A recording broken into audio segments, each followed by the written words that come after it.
to another episode of Eric's Camping Adventures.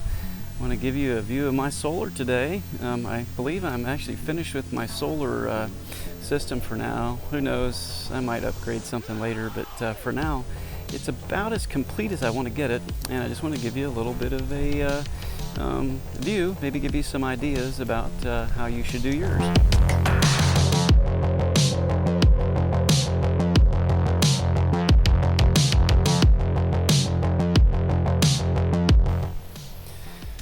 So when you set up your solar system, the first thing that you should worry about is your house battery or your deep cycle battery, and you can see that mine is sitting right here. I purchased a Traveler battery from Tractor Supply, and it is their marine and RV line. It's called a 31DC, and it is their largest battery that you can buy. I chose to use that for my RV simply because it was their largest, and it was the most that I could fit in. You can see kind of the wires back there and the setup back there, and then you turn it, you can see the front here, just not any extra room. So it is rated as having 210 minutes of reserve capacity, and we'll talk about a conversion from that over to amp hours in a little bit. You can see there's lots of hookups in there. This one goes back to the charge controller. This one here is charged from the alternator while driving. This goes to the to start the generator, which I really don't want to use. This is the ground post there. And then you can see there's another post here, and it runs back along here. And I'm going to show you a little upgrade that I did here just recently. Follow it all the way around to the other side, and you'll see that it then ties in to another marine RV battery, which I use as my vehicle battery. And it is a 27 DC, and it has 180 minutes of reserve capacity. And then tied up right above it, you will see a battery isolator. So you can see back here with this terminal, and the light there a little bit bright to get it. Let's see if I can push that down and you can see it. Not really, it's just in the shade there, but there's another terminal there that I use. And it runs, this comes over from the other marine battery, ties into the battery isolator, and then from here on the other side of the isolator, it runs down and ties into the battery. So you can see right now, as you turn it sideways, that little blue button is lit and the red button is lit. Red simply means it's connected. Blue means it's charging. So the solar panels right now are actually loading not only the regular battery on the other side, but they are also loading my engine battery. So whatever it charges to, just say it gets up to 13.4 volts maximum, and that's all it ever gets. All the way from 13.4 volts, it will drain down to the isolator to 12.8 volts, and that isolator will stop the vehicle battery from being drained more than 12.8 volts. So I always have the voltage to get the motor started. Very important feature. To me, it adds just a little bit of extra amp hours, or in this case, reserve capacity, to the entire system, so that when I have a cloudy day, I have less risk. If I have a cloudy week, I have less risk.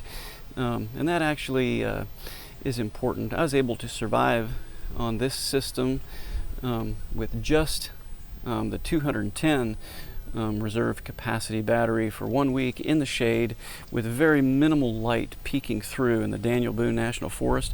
So I was really happy with how it performed.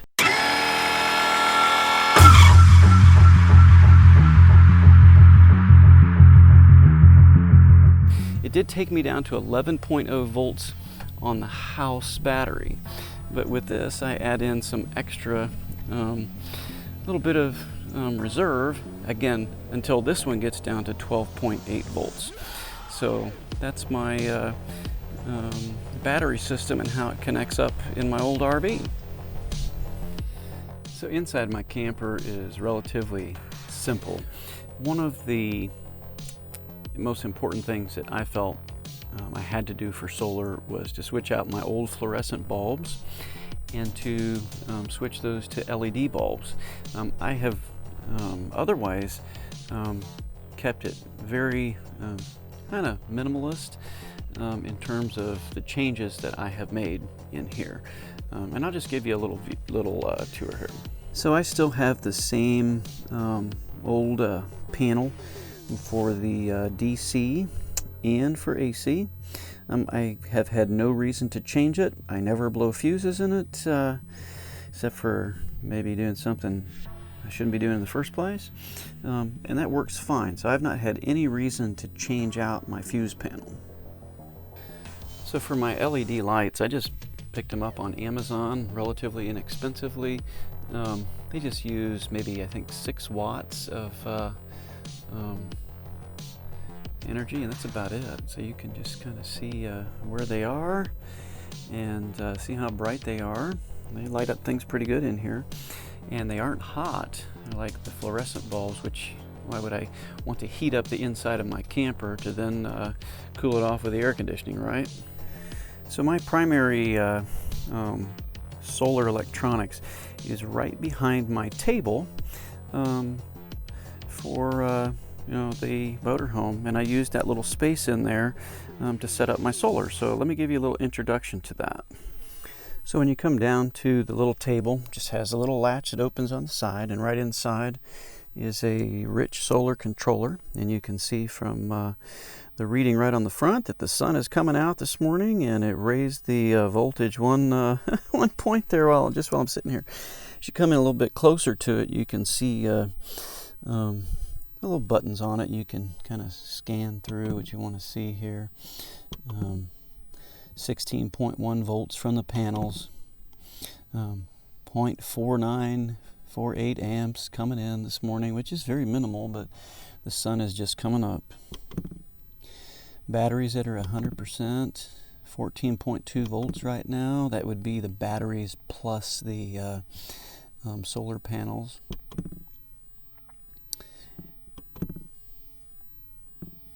Just kind of scan through. That's battery temperature there.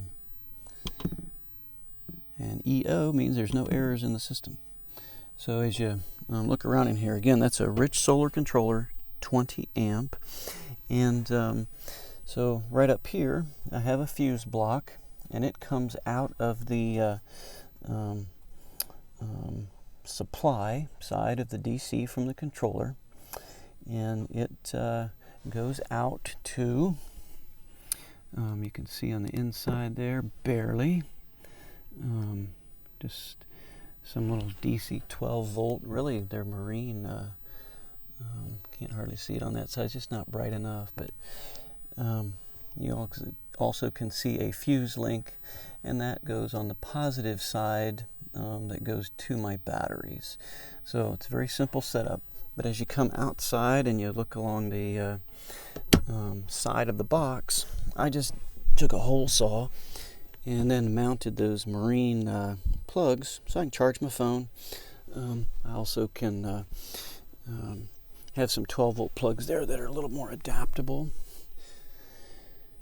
And I got that on both sides. It's a very simple system. And I can charge my phone and my iPad right there. So when you look at my solar panels, I'm going to climb on top here with you. I also stayed very simple with my solar stuff. I just didn't find any reason to be breaking the family budget for solar. So I went with 2 panels from HQST, and each is 100 watts. And if you look up higher there, you can see that they go together and then they run down the vent for my fridge. And I put them through a little bit of conduit piping to protect those wires from the heat from the conduit. But again, nothing super complicated. I put these onto my roof rack that exists because I didn't want to put extra holes in the top of an RV. And the reason I did that